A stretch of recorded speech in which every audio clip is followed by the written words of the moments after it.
Yun, parang tama ka sa biyahe. Anong may share mo sa amin para tumama sa biyahe?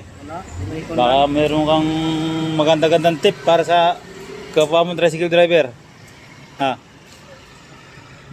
Para makakita kami ng mga magandang pasahero. Ano yung payo mo sa kapwa mo tricycle driver? Ay pagbutihin nyo ang pagdadrive. Tumingin ka dito sa harap. Tumingin ka. Gumising na maaga. Gumising ng maaga at Ayun. Maligo. maligo. Gumising daw ng maaga, maligo. Tapos, At magbiyahe ng maaga.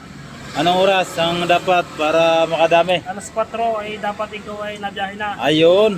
Alas 4 ng hapon o madaling araw? Madaling araw. Ayun, para maliwanag. Hanggang alas 12 ng madaling araw. Ayun. Dapat daw yung mga kabutsog. Dapat daw tayo gigising ng madaling araw. Mga alas 4. Para daw tayo makarami. Kung kaya daw hanggang alas 12 din ng madaling araw, ay sige.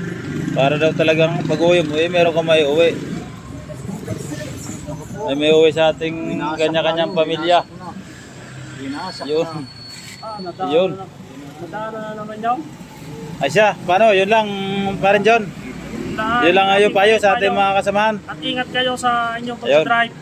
Ingat daw sa mga pagdadrive natin mga kabutsog. Oh. At ingat tayo sa biyahe.